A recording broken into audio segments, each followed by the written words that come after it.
Doctor Sudhanshu Trivedi ji please आप बोले। माननीय सभापति महोदय, आज इस पुराने वक्त की आखिरी रात में खड़े होकर इस नए वक्त के आगाज की नई सुबह के दिन मैं प्रधानमंत्री श्री नरेंद्र मोदी जी, हमारे अल्पसंख्यक मामलों के मंत्री किरण रिजिजू जी का मैं बहुत इस्तकबाल करता हूं। जब वक्त के ऊपर हम बात कर रहे हैं, वक्त की रुखसती का वक्त आ गया है और नई वक्त की नई सुबह होने का वक्त आ गया है। अगर हमें इस पे बात करनी है तो मुझे चार दृष्टि से बात करनी पड़ेगी। एक, इस बिल के तकनीकी प्रावधान जिस पे बहुत सारे लोग बहुत कुछ बोल चुके हैं। दूसरा है वक्त की अवधारणा। तीसरी है वक्त की राजनीति। और चौथा है वक्त की राजनीति के नाम पर होने वाली वह सांप्रदायिक बनाम सेकुलर की राजनीति। सबसे पहले हमारे नेता सदन माननीय नड्डा जी ने बताया कि किस विस्तार के साथ इस वक्त कमेटी ने काम किया, किस शिद्दत के साथ हमारी सरकार ने काम किया। और चाहे वक्त कमेटी के जेपीसी के चेयरमैन हमारे उस सदन के सदस्य जगदम्बिका पाल जी रहे हो, हमारे मंत्री जी रहे हो, सबने जिस शिद्दत से काम किया है, तो उनके लिए मैं माननीय प्रधानमंत्री जी अपनी सरकार की तरफ से कहना चाहता हूं कि उन्होंने एक इबादत के भाव से काम किया है। तो मैं कहना चाहता हूं, इबादतों की तरह मैं ये काम करता हूं, अपने फर्ज को झुककर सलाम करता हूं। फिर भी आप खिलाफत कर रहे हैं तो तेरी मुखालफत से निखरती है शख्सियत मेरी। मैं सियासी दुश्मनों का भी बहुत एहतराम करता हूं। तो इस एहतराम के साथ मैं अब आगे का प्याम शुरू करता हूं और मैं ये बताना चाहता हूं कि एक बड़ी सिंपल सी बात है जो अभी माननीय नड्डा जी ने भी कहा। दुनिया के तमाम मुस्लिम देश बता दिए, इस्लाम की धर्म स्थली सऊदी अरब, सबसे बड़ा मुस्लिम देश इंडोनेशिया, जहां खलीफत रही वहां टर्की, और यहां आईएसआईएस का इलाका, वहां इराक और सीरिया, वहां कहीं भी कुछ भी नहीं है ऐसा। फिर भी हमारे यहां क्यों है, कैसा? तो मैं कहना चाहूंगा सभापति महोदय, एक हिंदी में कहावत होती है, नया मुल्ला प्याज ज्यादा खाता है, परंतु यहां तो जो गैर मुल्ला प्याज बहुत खा रहा था, और इतना खा रहा था कि आंसू निकल रहे थे गरीब मुसलमान के भी और देश के भी। इसलिए मैं कहना चाहता हूं सभापति महोदय, अगर छोड़ दीजिए भारत की बात करिए, तो क्या ऐसी कोई शक्ति सिखों के पास है, ईसाइयों के पास है, यहूदियों के पास है, पारसियों के पास है? नहीं है। छोड़ दीजिए, इस्लाम के अंदर आइए। अगर इतना भाईचारा है तो ये सुन्नी वक्फ बोर्ड और शिया वक्फ बोर्ड अलग क्यों है मेरे भाई? जमीन पे एक दूसरे पे एतबार नहीं है, सिर्फ सियासत के लिए साथ में आने की बात है। ये भी जरा सोचने की बात है। और जो अकलियतों में भी अकलियत है, आगा खानी है, बाकी है, जो बोहरा है, उनकी तो कोई गिनती नहीं है।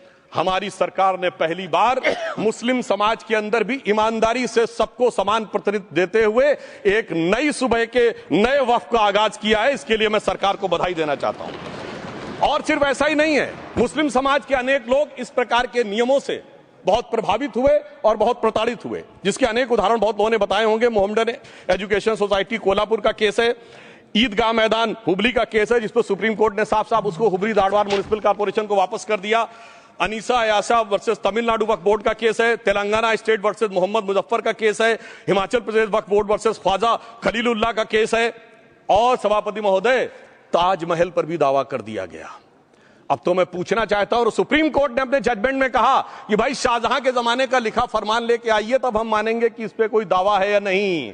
आप सोचिए कि अगर ये वक्त का कानून इसी ढंग से चला होता तो क्या होता। अभी हमारे जॉन ब्रिटास जी और मनोज झा जी ने बहुत सारी बातें बोली थी। एक प्यास की बात बोली थी उन्होंने, उड़ीसा के ग्राहम स्टोन्स का जिक्र किया था, तो उसमें तो कांग्रेस की सरकार सीबीआई की इंक्वायरी नहीं कर पाई थी। मगर जब ताजमहल का उल्लेख आता है सभापति महोदय, तो एक प्यास मुझे याद आ जाती है। जब शाहजहां जेल में था और दूर से उस ताजमहल को देखता था और उसे सिर्फ एक सुराही पानी मिलता था, और उसने औरंगजेब से कहा एक सुराही पानी और भिजवा दो, तो जानते उसने मना कर दिया। तो दुखी होकर शाहजहां ने फारसी में लिखा, ए पिसर तू अजब मुसलमानी, जे पिदरे जिंदा आप तरसानी, आफरीन हिंदुआन सदबार, जे देहंद पिदरावा मुर्दा देवम आप। मतलब तू कैसा मुसलमान है जो जिंदा बाप को पानी के लिए तरसा रहा है? तुझसे तो आफरीन 100 बार उन हिंदुओं को है जो पितृपक्ष में मरे हुए बाप को भी पानी देते हैं। और सभापति महोदय, मैं बताना चाहता हूं कि ये हमने ईमानदारी से मुस्लिम समाज के कल्याण के लिए बात की है, क्योंकि एक तरफ खड़ा हुआ है ईमानदार मुसलमान जो शराफत के साथ ईमान को गले से लगाए हुए हैं, और दूसरी तरफ कुछ चंद सरमाएदार हैं जो उस अमानत में खयानत करके शरारत के साथ उसके झंडा बरदार बनना चाहते हैं। तो ये मुकाबला किसके बीच में है? ये शराफत अली और शरारत खान के बीच में मुकाबला है। हमारी सरकार शराफत अली के साथ खड़ी है, हमारी गरीब मुस्लिम के साथ खड़ी है। ये गरीबों गुर्बत वाले गुर्बत अली और सरमाएदारे वाले गाजी खान के बीच का इलाका है। मगर मैं कहना चाहता हूं महोदय, एक बात मैं बहुत स्पष्ट रूप से कहना चाहूंगा, इन जरूरतमंद मुसलमानों की लड़ाई के लिए मैं कह सकता हूं कि ये गरीब मुसलमानों के दिल की कसक और कट्टरपंथी वोट के ठेकेदारों के मन की ठसक के बीच में हमारी सरकार ने उस कसक का साथ दिया है, जिसके लिए मैं मानता हूं गरीब और पसमानदा मुसलमान निश्चित रूप से उनका आभारी होगा। हां, मगर जब इसकी बात आती तो भी माननीय खड़गे जी भी बोल रहे थे, माननीय संजय सिंह जी भी बोल रहे थे, मनोज झा जी भी बोल रहे थे कि साहब आपके यहां वो कितने पुजारी हैं और कितने किस वर्ग के पुजारी हैं। तो मैं उनको बताना चाहता हूं, केवल अकेले जूना अखाड़े ने पिछले साल 71 SC ST लोगों को महामंडलेश्वर बनाया। अरे आपको हमारे सदन में बैठे हुए बाल योगी उमेश नाथ जी नहीं दिखते? वैसे तो कहा जाता है जात ना पूछो साधु की, मगर मैं बताना चाहता हूं विश्व हिंदू परिषद के 50,000 से अधिक पुजारी ट्राइबल्स में जो शेड्यूल कास्ट है जो काम कर रहे हैं। मगर मैं हद अदब से पूछना चाहता हूं, बताइए मुल्ला मौलवी मुफ्ती मुकर्रम बारी हाफिज में से कितने पसमंदा हैं? उसमें कितने जुलाहा अंसारी घोसी बताइए मिरासी कितने हैं? बाकी छोड़िए, पसंदला बोर्ड में है क्या? अरे वक्फ बोर्ड में है क्या?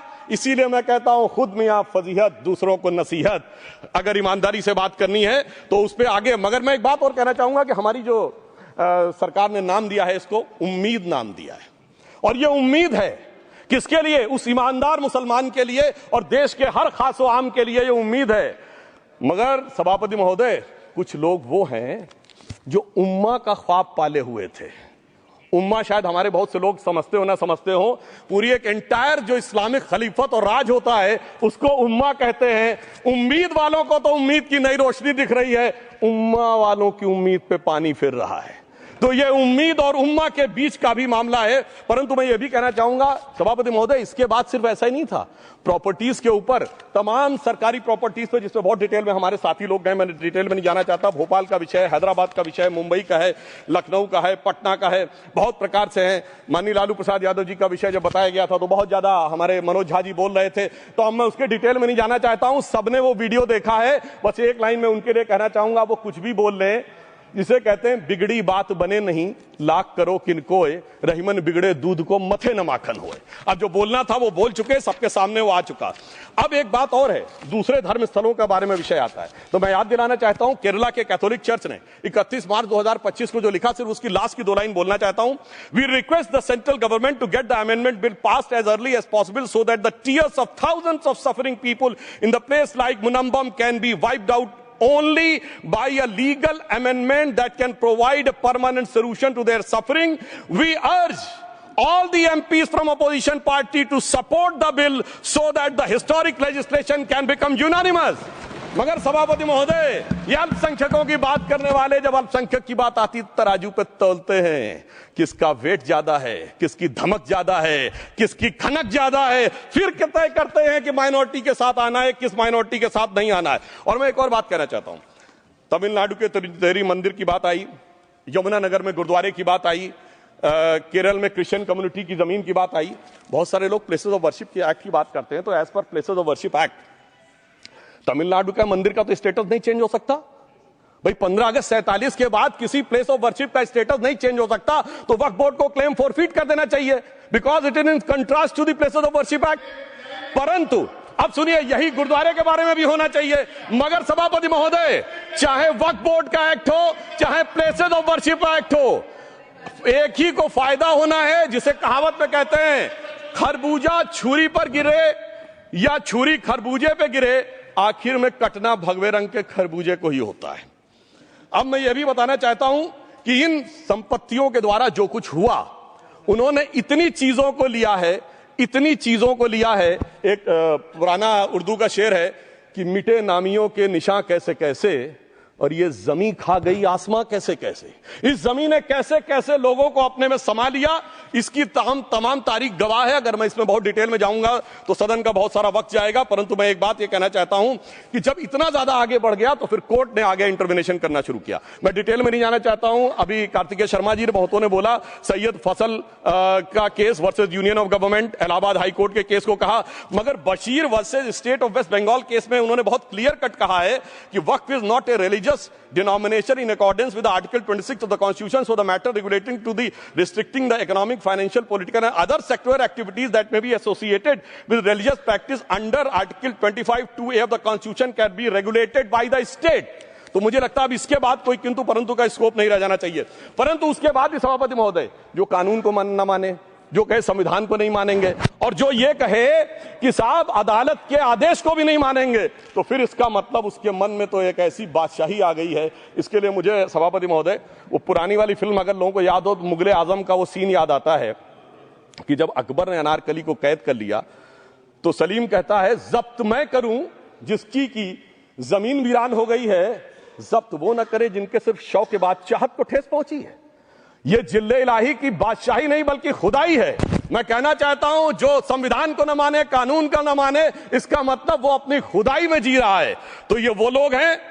और वैसे मैं सभापति महोदय, खुदाई से आजकल बहुत से लोगों को डर लगता है, क्योंकि जहां जहां खुदा है वहां वहां भगवान है, जहां जहां खुदा है वहां वहां भगवान है। बाकी आप सब बहुत बुद्धिमान हैं। अब मैं ये भी बात कहना चाहता हूं, और वैसे आखिर में उस अनारकली को कैद से छुड़ाने के लिए सलीम का एक हिंदू साथी दुर्जन सिंह ही आया था। मैं कह सकता हूं कि वक्फ की इस मुकद्दस जमीन को अगर कैद करके रखा है तो उन चंद लोगों ने, जिनके दिमाग आज भी उन चीजों में भरे हुए हैं कि कोई समझता हम तो किसी जमाने में हुक्मराने वक्त थे, कोई कहता हुजूर नवाब थे, कोई कहता बादशाह आलमगीर थे, कोई कहता है बादशाह गाजी जिंदा पीर थे। तो नदीमुल हक साहब ने जो बोला था ना, किसी के बाप का हिंदुस्तान थोड़ी है, बिल्कुल मैं कहना चाहता हूं, जिन्होंने इस देश के लिए खून बहाया उनके बाप का हिंदुस्तान है, उस गरीब मुस्लिम कारीगर के बाप का हिंदुस्तान है। पर जो ये कहते हैं कि आगरे का लाल किला किसके बाप ने बनवाया, आगरे का किला किसके बाप ने बनवाया, दिल्ली का किला किसके बाप ने बनवाया, हैदराबाद का चार मीनार किसके बाप ने बनवाया, उसके बाप का यह हिंदुस्तान नहीं है।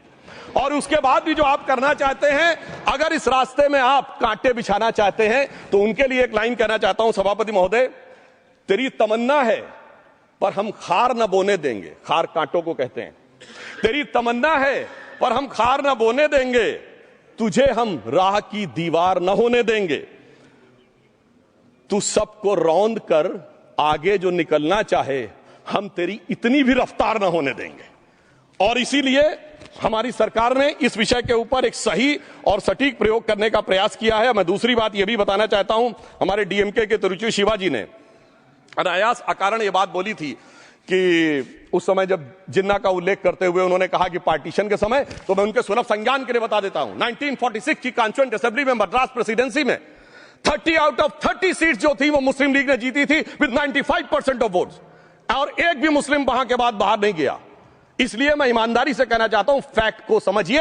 और जो मद्रास प्रेसिडेंसी के मुस्लिम लीग के अध्यक्ष थे और पीजे पोकर साहब बहादुर और मोहम्मद इस्माइल, वही बाद में इंडियन यूनियन मुस्लिम लीग के अध्यक्ष बने, और उन्होंने 28 अगस्त 1947 को सेपरेट इलेक्टोरेट मांगे, जो कोई जाके कॉन्स्टिट्यूएंट असेंबली की डिबेट में पार्लियामेंट किया। आप वेबसाइट पे पेज नंबर 270 पे जाके पढ़ लीजिएगा। सरदार पटेल ने बड़े गुस्से में इस बात को कहा, अब जो हो गया सो हो गया, एक रात में दिल नहीं बदल गया, मगर अब देश के लिए कैसे आगे बढ़ना है उसके लिए ईमानदारी से आगे आओ।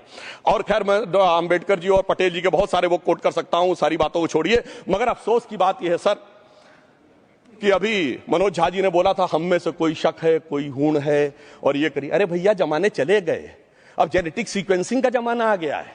और जेनेटिक सीक्वेंसिंग ने क्या प्रूव किया है, दुनिया के सबसे बड़े मुस्लिम देश इंडोनेशिया के राष्ट्रपति आए थे और राष्ट्रपति भवन में उन्होंने डिनर के दौरान कहा कि few weeks back I got my genetic sequencing done and I was told that I am an Indian GDN. अरे साहब कहां गुलामी की मानसिकता में पड़े हुए हैं सभापति महोदय। और यहां गुलामी की मानसिकता इस कदर पैबस्त है लोगों के दिमागों में।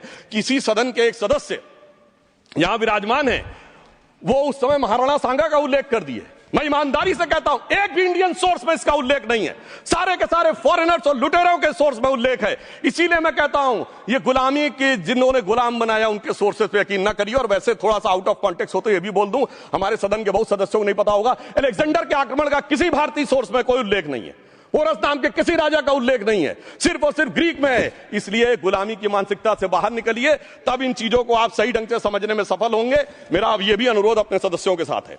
वक्त की धारणा के बारे में बहुत कुछ बोला जा चुका है कि ओरिजिनली कहां से आया, पर मैं इतना कहना चाहूंगा, सबसे पहले वक्त का उल्लेख आता है जब ससनिड एम्पायर को खलीफा उमर ने कैप्चर किया, तो आज का जो सदन इराक है उसके इलाके को उन्होंने वक्फ डिक्लेयर किया और वो स्टेट के द्वारा कंट्रोल होता था। स्टेट के बारे में माननीय नड्डा जी ने अभी बताया कि बड़े बड़े देशों में किस ढंग से होता था। सर सैयद अहमद खान ने भी वक्फ को मूल इस्लाम का हिस्सा न मानते हुए इसके लिए मुजार शब्द कहा है जो शरिया के अंतर्गत आता है, और इसी के लिए उन्होंने फतवा आलमगीरी को भी कोट किया था। और इसीलिए 1894 की जो प्रिवी काउंसिल का जजमेंट जो आया था वो वक्फ अल औलाद के खिलाफ आया था। मगर सभापति महोदय 1906 में कलकत्ता कांग्रेस अधिवेशन में कांग्रेस ने प्रस्ताव पारित किया कि प्रिवी काउंसिल के जजमेंट में कुछ गलती है, इसे बदलना चाहिए, क्योंकि 1904 में जिन्ना कांग्रेस को ज्वाइन कर चुके थे।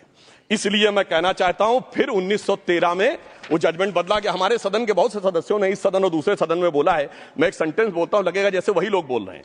वर्ड ये है, कोट है, since the bill was introduced to administer the Muslim law for Musalman, so the question of public policy does not arise.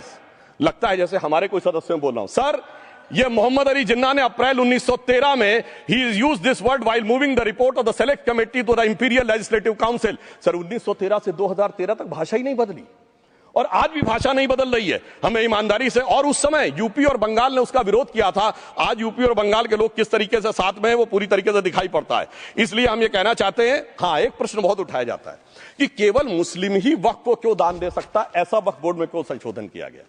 मैं ईमानदारी से कहना चाहता हूं, ऐसा नहीं कि मैं इस्लामिक मामलों का बहुत बड़ा आलिम फाजिल जानकार हूं, मगर इस्लाम में बहुत साफ मान्यता है कि जो गैर मुस्लिम है उसकी इबादत अल्लाह कबूल नहीं कर सकते, उसकी दुआ कबूल नहीं होगी तो दान कैसे कबूल होगा। साहब, हम इस्लामिक भावना का सम्मान कर रहे हैं। हमारे अल्पसंख्यक मंत्री गए थे तो वो मदीना में एक डेफिनेट लेवल तक जा सकते, उसके आगे नहीं जा सकते। अगर इबादत की इजाजत नहीं है तो साहब जायदाद की इजाजत कैसे हो सकती है। मुस्लिम भावना का सम्मान है, और अगर है तो कोई मुल्ला मौलवी मुफ्ती मुकर्रम बारी आज आके बता दे कि कबूल हो सकती है दुआ, तो हम दान भी कबूल करने के लिए तैयार हैं। और तो और छोड़िए साहब, जब आप कहते हैं कि हर चीज हलाल होनी चाहिए, तो साहब हलाल करने की प्रक्रिया नहीं, हलाल करने वाला भी मुस्लिम होना चाहिए, तब वो हलाल होता था। तो मैं पूछना चाहता हूं साहब, काटने के लिए तो हलाल होने के लिए मुस्लिम जरूरी है, और बांटने के लिए बगैर मुस्लिम के भी हलाल होगा, ऐसा तो नहीं हो सकता। तो जो हमारी सरकार ने किया है वो मुस्लिम भावना के सम्मान के लिए किया है। और जहां तक मैं कहना चाहूंगा, हिंदू समाज के बारे में बात करते हैं, हमारे यहां कोई प्रॉब्लम नहीं है। हमारे यहां कोई ऐसा नहीं कि हज पे कोई गैर मुस्लिम नहीं जा सकता। हमारे देखिए कुंभ में 50 लाख विदेशी आए थे और किसी से नहीं कहा या कन्वर्ट हो जाओ। इसलिए मैं कहना चाहता हूं, हिंदुइज्म की धारणा और बाकी धारणा का जो तुलना करने का प्रयास करते हैं वो बहुत उचित नहीं है। मगर सभापति महोदय, इस वक्त ने कई अद्भुत नजारे दिखाए। इस्लाम में जो काफिर से ज्यादा मुशरिक और शिर्क को बुरा माना गया, नहीं जो भगवान को माने ही नहीं। यहां देखिए वो लेफ्ट के लोग जो कहते धर्म एक अफीम है, वो आज खुदाई खिदमतगार बन के खड़े हो गए। सोचिए कैसा बदलाव आया है।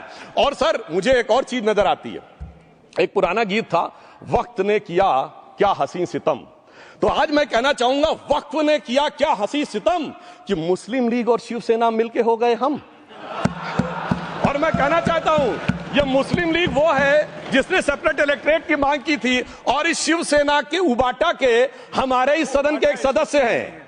और सर, हमारे साथ मुरली जी बैठे हैं, मुरली देवड़ा जी ने मुझे याद दिलाया, उन्होंने मिलिंद देवड़ा जी ने याद दिलाया, उन्होंने कहा एक जमाने में उन्होंने कहा था मुस्लिमों की नागरिकता छीन लेनी चाहिए। इसीलिए मैं कह रहा हूं, वक्त ने किया क्या हसी सितम, ये दोनों मिलके हो गए हम। और सर, मैं इसके बाद एक टेक्निकल बात करना चाहता हूं। जब इन्होंने टाइम ड्यूरेशन हटा दिया था और बैक में पीछे जा सकते थे, तो मैं पूछना चाहता हूं सर कि जब ब्रिटिश हुकूमत आई तो उसने तो मुगलों सारी हुकूमत ले ली थी, तो उनका मालिकाना हक कैसे हुआ।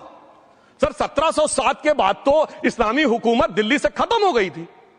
एक आखिरी मुगल बादशाह शाह आलम के लिए तो बोला जाता था सल्तनते शाह आलम दे लाल किले ते पालम, यानी आज का IGI एयरपोर्ट।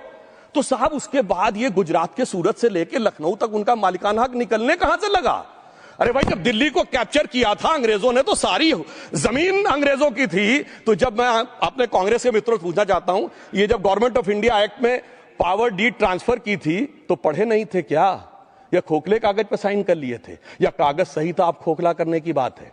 मैं पूछना चाहता हूं, जब 250 साल तक वो हुकूमत ही नहीं रही तो उस हुकूमत के फरमान की लेजिटिमेसी कैसे हो सकती है, ये मैं कानूनविदों के लिए भी एक फूड फॉर थॉट रखने की बात करता हूं। और दूसरी बात मैं कहना चाहता हूं, ये किन हुकूमतों की बात कर रहे हैं सभापति महोदय। अगर सूरत नगर निगम पे दावा है मुगल के जमाने का और तमिलनाडु के मंदिर पर अरकाट के नवाब का। सभापति महोदय, ये वो हुकूमतें थी जो जजिया लगाती थी, ये वो हुकूमतें थी जो जिम्मी का कॉन्सेप्ट रखती थी, ये वो हुकूमतें थी जो गाजी की बात करती थी। क्या भारत के संविधान में उन हुकूमतों के फरमान को सही मान्यता देना सही है? बिल्कुल गलत है। मैं कहता हूं बाबा साहब अंबेडकर के संविधान में यदि आप ऐसी हुकूमतों के फरमान को रखने की कोशिश करते हैं तो this is fraud on constitution. और हमारी सरकार ने अगर बैकडेट से वो बंद किया है तो उस फ्रॉड को रोकने की पूरी व्यवस्था की है। और यहां पर मैं ये भी कहना चाहता हूं सभापति महोदय, जमींदारी उन्मूलन 1948 में हो गया, मगर ये बाद में जमींदार कैसे क्रिएट हो गए? हमने बचपन में विनोबा भावे, हम लोगों के जन्म से बहुत पहले की बात है, विनोबा भावे जी के भूदान आंदोलन की बात सुनी थी, जिसमें जमींदारों से पैसा लेके जमीन लेके गरीबों को दी जाती थी। पर सभापति महोदय, कभी आपने सुना कि गरीबों की जमीन जमींदारों को मिल जाए? वो 2013 के बोर्ड ने वो व्यवस्था कर रखी थी। यानी वो भूदान आंदोलन था गांधी जी के शिष्य विनोबा जी का, तो आज के गांधियों के नेतृत्व में भू हड़प आंदोलन शुरू हो गया। अगर वो भूदान आंदोलन था तो ये भू हड़प आंदोलन था। इसलिए मैं एक और बात भी कहना चाहूंगा सभापति महोदय कि जिन हुकूमतों के फरमान की बात की जाती है, एक और फैक्ट है, इसको कोई अन्यथा न ले, जितने मुस्लिम बादशाह अलाउद्दीन खिलजी के बाद उन्होंने बगदाद की खलीफा का खुतबा पढ़ा है। That is a foreign rule, it's on record. कैसे उसको भारत सरकार मान्यता दे सकती है? इसलिए मैं कहना चाहता हूं जरा सा गौर से देखेंगे तो हकीकत आपके सामने आ जाएगी। और क्या कभी किसी ने कल्पना की, किसी क्रिश्चियन ने तो नहीं कहा कि इंडिया गेट हमारा है, गेटवे ऑफ इंडिया हमारा है, और चर्च नहीं सही फिर भी चर्च गेट हमारा है? तो फिर यह केवल किसी एक के दिमाग में क्यों आती है? हमने जो इवैक्यू एक्ट के तहत दे दिया था पाकिस्तान के गए लोगों को, क्या हमारे जो सिख और हिंदू भाई आए थे उनकी जमीनें मिली? अरे महाराजा रणजीत सिंह की राजधानी लाहौर थी और काबुल तक था राज, तो क्या उन्होंने जमीनें नहीं दान दी होगी गुरुद्वारे और मंदिरों को? वो मिली। अरे वो तो छोड़िए, ननकाना साहब और करतारपुर साहब तक नहीं मिला था। इससे दिखाई पड़ता है कि कितनी एक तरफा हम लोगों ने कोई निगोशिएट ही नहीं किया और उसे करने की बात कही थी। इसलिए मैं कह सकता हूं सर कि अब हमारी सरकार ने जो संशोधन किए हैं, अब यह मजहबी हुकूमत के फरमान से नहीं, बाबा साहब अंबेडकर के संविधान से चलने वाला है। अब मैं अंत में उस विषय के ऊपर आता हूं जिसे सांप्रदायिक राजनीति बनाम सेकुलर राजनीति इसके ऊपर कहा जाता है। सभापति महोदय, मैं बताना चाहता हूं कि जब आजादी मिली उसके बाद क्या किसी ने डिमांड किया था कि हमें वक्फ बोर्ड चाहिए? नहीं किया था। फिर क्यों 54 में दिया गया? किसी मुस्लिम ने डिमांड किया क्या कि मदरसे चाहिए? फिर क्यों दिया गया? मुस्लिम समाज तो राष्ट्र की मुख्य धारा में आने को तैयार था, इसीलिए यूसुफ खान, दिलीप कुमार के नाम से आने में उन्हें कोई प्रॉब्लम नहीं थी। महजबीन बानो को मीना कुमारी के रूप में आने में प्रॉब्लम नहीं थी। मुमताज बेगम को मधुबाला बन के आने में प्रॉब्लम नहीं थी। हामिद अली को अजीत के रूप में आने प्रॉब्लम नहीं थी।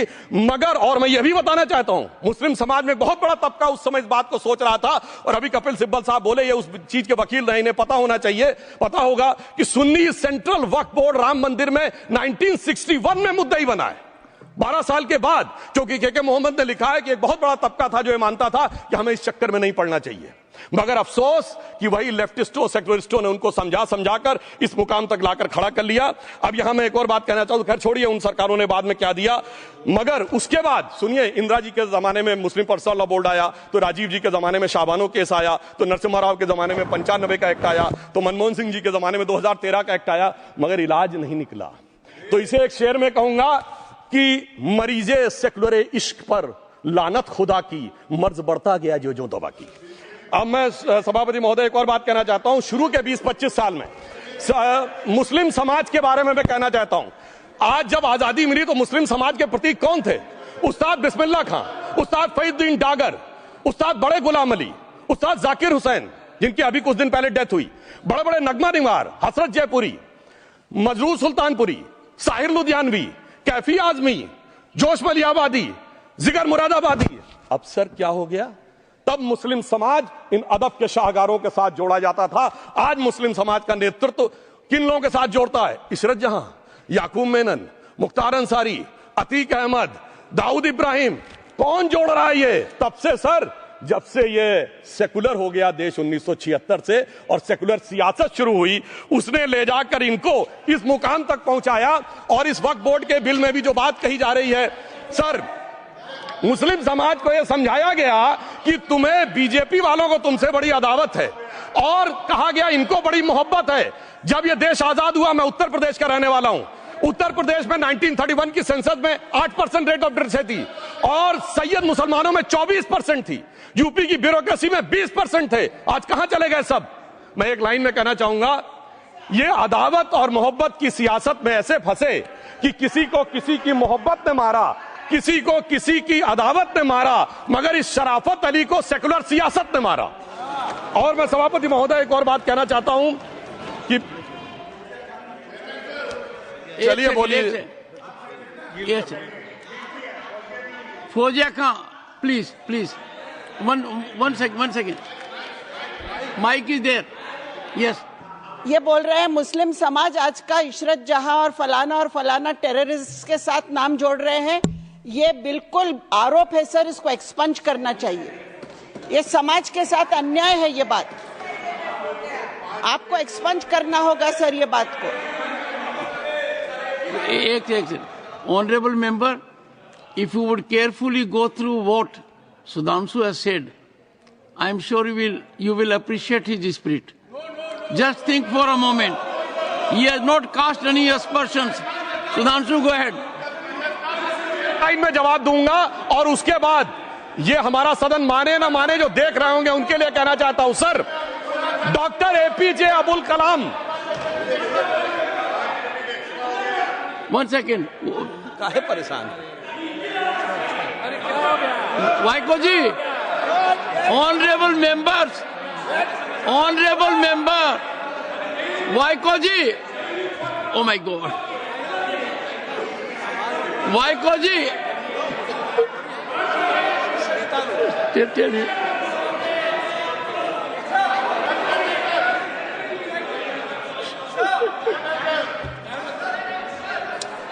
ऑनरेबल एसएम को जी हिंदी समझ रहे हैं।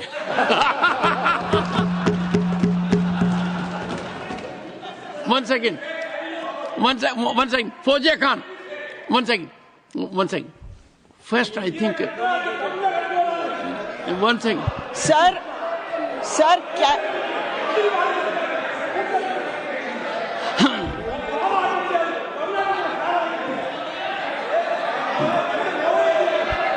Sir, community cannot be stigmatized. Yes. An entire community cannot be branded like this. Fauziya Khan ji, I'll come to you. I'll give you the opportunity. Honorable Finance Minister. But one line he said. One line. No, please.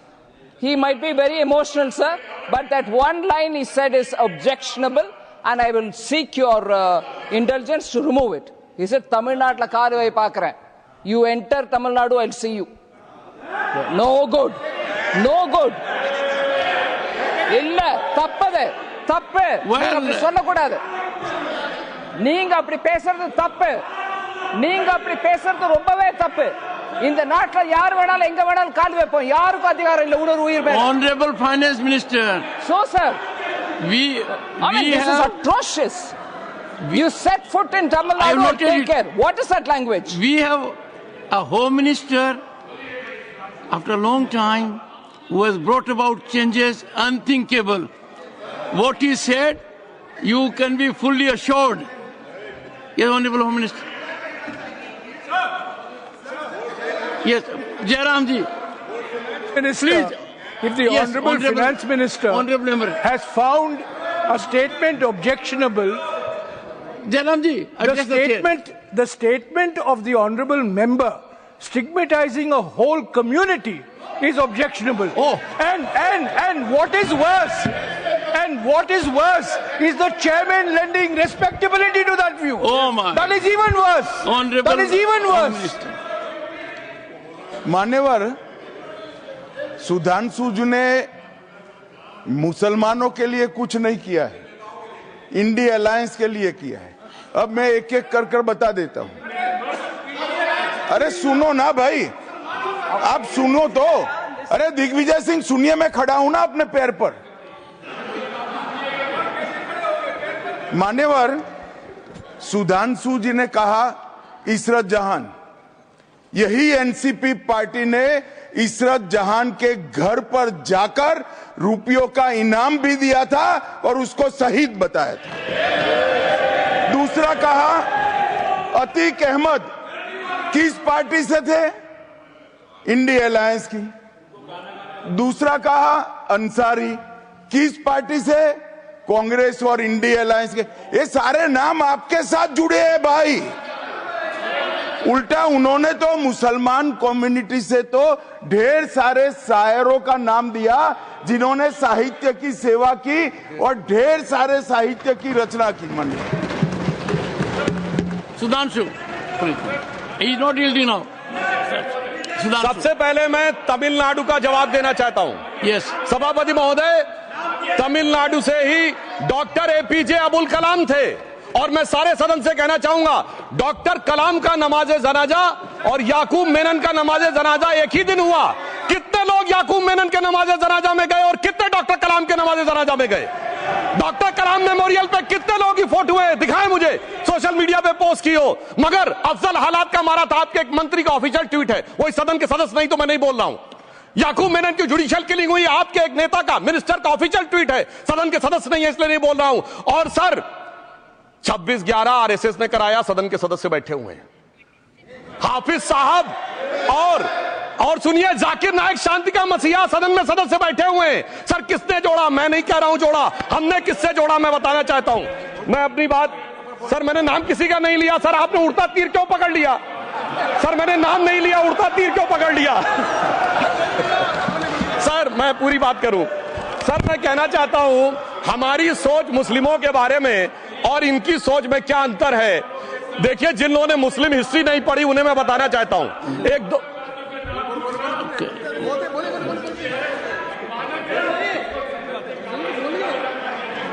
सभापति महोदय, मैं थोड़ा उन लोगों को Islamic history के बारे में बताना चाहता हूं। Honourable Digvijay Singh, please, no I will give a chance, I will give.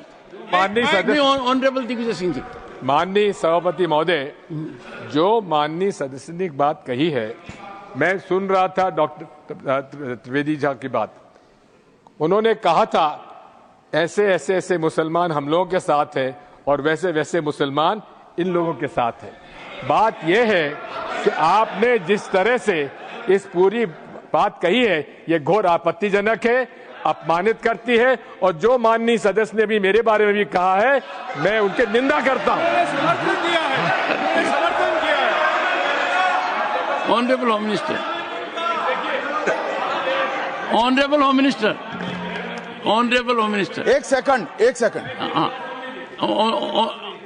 Okay, one second, your mic will be on. महोदय, मुझे ये सब कहने की जरूरत नहीं है, लेकिन जो गुजरात में दंगे और फसाद हुए, कौन कौन उसके लिए जिम्मेदार थे बताइए।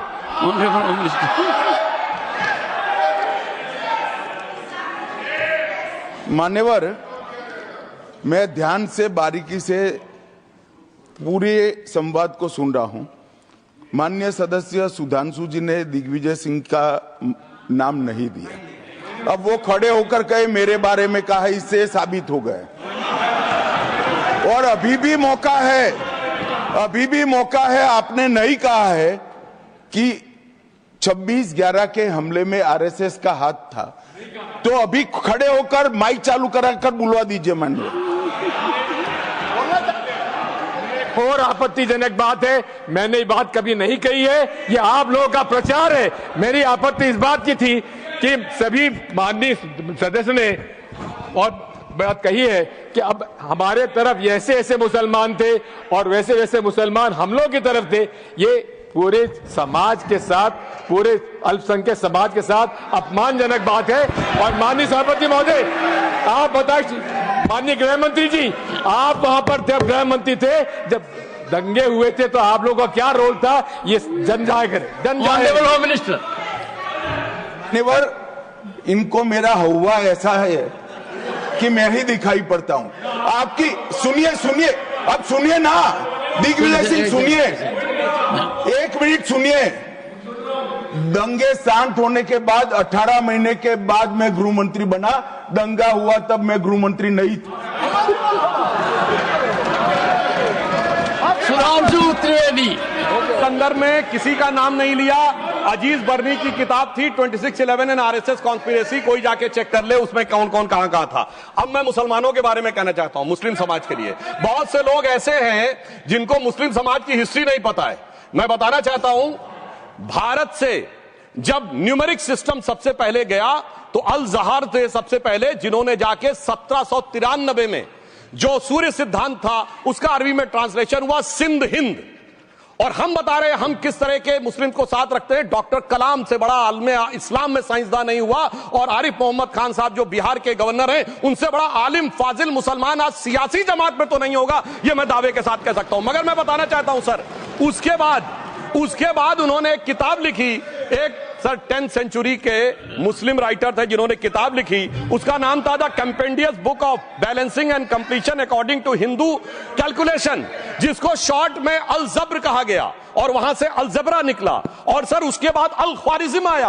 और सर आज मेरे ख्याल से सदन के बहुत से लोगों को नहीं पता होगा, ये जो एल्गोरिथम वर्ड है ये अल ख्वारिज्म से आया हुआ है। एक जमाने में इस्लाम में बैतुल हिकमत था, यानी वो सबसे बड़ा हिकमत का केंद्र था, जब एक से एक लोग होते थे। बहुतों को नहीं पता होगा कि कोलंबस ने जिस नक्शे के थ्रू दुनिया ट्रेवल किया था वो बनाने वाला भी एक मुस्लिम था, अल इदरीसी।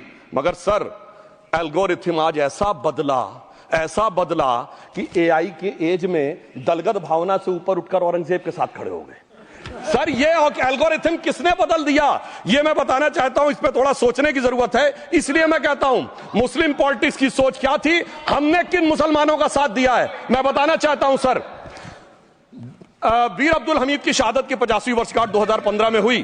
प्रधानमंत्री मोदी जी ने उनके पूरे परिवार को और उनकी पत्नी को बुला के सम्मानित किया, और इन लोगों ने उस यासीन मलिक को, जिसके ऊपर 3 एयरफोर्स के ऑफिसर्स को हत्या करने का आरोप था, वो प्रधानमंत्री आवास में। सर साफ दिखाई पड़ता है कौन किसके साथ खड़ा हुआ है, कौन किस तरह के मुसलमान के साथ खड़ा हुआ है। और सर मैं ये भी कहना चाहता हूं सर, ये सर अपने टर्न पे बोलिए सर, पिछले 30-35 सालों से हुआ खड़ा किया जा रहा है। 1990 में जब राम मंदिर आंदोलन हुआ, कहा गया बीजेपी आएगी उत्तर प्रदेश में खा जाएगी। सर बीजेपी आने के बाद उत्तर प्रदेश में जानते क्या हुआ सर, 22 साल से शिया सुन्नी के बीच में जो दंगे चलते थे और मदे साबा का जुलूस नहीं निकलता था, शिया समुदाय का मदे साबा का जुलूस लखनऊ में हमारी सरकार में निकलना शुरू हुआ। और उसके बाद कहा गया केंद्र में भाजपा आएगी तो खा जाएगी। सर अटल जी की सरकार आई, इतनी शानदार स्थिति रही। उसके बाद कहा गया गुजरात में आएगी तो भाजपा खा जाएगी। सर गुजरात का मुसलमान आज सबसे समृद्ध मुसलमान है, सबसे ज्यादा जकात वहां से आता है। उसके बाद कहा गया मोदी जी की सरकार आएगी तो क्या होगा। सर मोदी जी की सरकार आने के बाद हमारे साथियों ने बताया है अल्पसंख्यक समुदाय के 70% लोग हैं जिनको किसी न किसी एक योजना का लाभ जरूर मिला है। और सर फिर कहा गया सीए आएगा तो नागरिकता छिन जाएगी।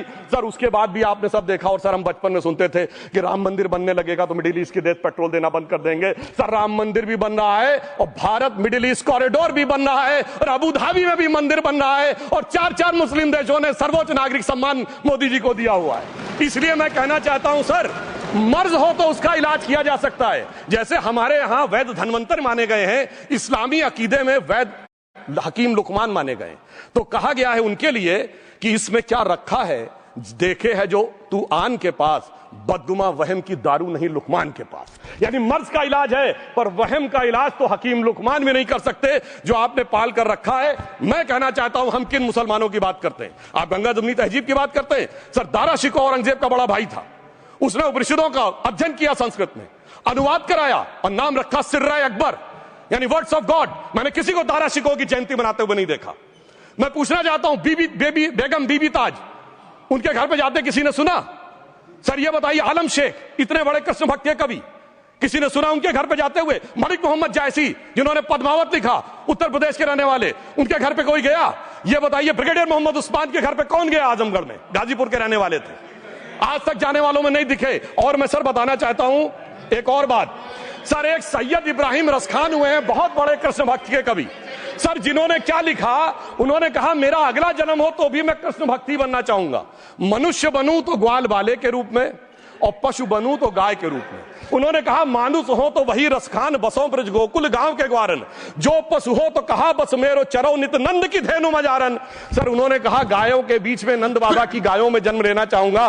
मगर सर आज एक ऐसे नेता आए हैं इस देश में जिनको गायों से बदबू आने लगी है, तो उनके लिए मुझे मेरे मन में भाव आता है सर कि श्री रामचंद्र कह गए सिया से, ऐसा कलयुग आएगा गोपालक श्री यदुवर कुल में एक ऐसा नेता आएगा जिसे बकरे कटने में खुशबू मिलेगी, गौ माता में बदबू पाएगा, रामचंद्र कह गए सिया से कैसा कलयुग आएगा। अब सर मैं एक और बात भी कहना चाहता हूं, हम किनको मानते हैं सर? नजीर अकबराबादी को सुनिए, कृष्ण भक्त के लिए क्या कहा। सर मैं एक बोलना चाहता हूं, बुल्ले शाह ने क्या कहा? बुल्ले शाह ने कहा, अभी होली गुजरी है, उसने कहा था आज होली खेलूंगी मैं, कर बिस्मिल्लाह। उन्होंने आगे कहा, अलस्तु बिरबिकुम प्रीतम बोले, सब सखियों ने घूंघट खोले, नाम नबी की रतन चढ़ी, सुनिएगा, नाम नबी की रतन चढ़ी और बूंद पड़ी अल्लाह अल्लाह, आज होली खेलूंगी मैं, कर बिस्मिल्लाह। तो मैं भी कहता हूं अब बिस्मिल्लाह करिए और उसके बाद हमारे इस सहयोग करिए, इस सकारात्मक उसका, वरना अल्हम्दुलिल्लाह जो हम मुसलमानों के लिए और देश के लिए करना चाहते हैं उसमें हमें सफलता जरूर मिलेगी। अंत में मैं सिर्फ यह कहना चाहता हूं सर, तमाम प्रकार की बातें यहां पर हुई, सकारात्मक और नकारात्मक, मगर अफसोस की बात यह है कि 1913 के वक्फ वाल औलाद से लेके 2013 के वक्फ वाल औलाद तक इनकी फितरत नहीं बढ़ती, क्योंकि सर ये तो पार्टियां ही अल औलाद हैं, तो इनको तो उससे बहुत ज्यादा वो होगी। पर मैं सिर्फ अंत में कहना चाहता हूं सर, अपनी सोच बदलिए।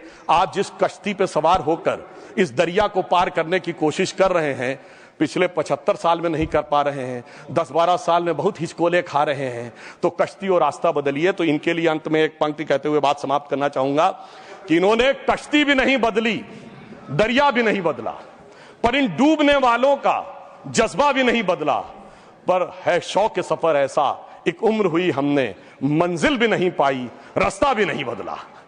अब अगर नई मंजिल पानी है, नई मंजिल की नई सुबह देखनी है, तो मैं कहना चाहता हूं आइए सबको साथ लेकर चलिए। और एक ऐसा वक्त आया है जब मैं जो हमारे किरण रिजिजू जी ने कहा था कि मैंने एक शम्मा जलाई हवाओं के खिलाफ, तो मैं प्रधानमंत्री मोदी जी की तरफ से कहता हूं कि हमें इल्जाम मत दीजिए, बहुत अफसोस होता है, हमें इल्जाम मत दीजिए, बहुत अफसोस होता है। बड़ी तरकीब से कश्ती यहां तक लेके आए हैं और बदल देते हैं हम दरिया की लहरें अपनी हिम्मत से, आंधियों में भी अक्सर चिराग हमने जलाए हैं। धन्यवाद।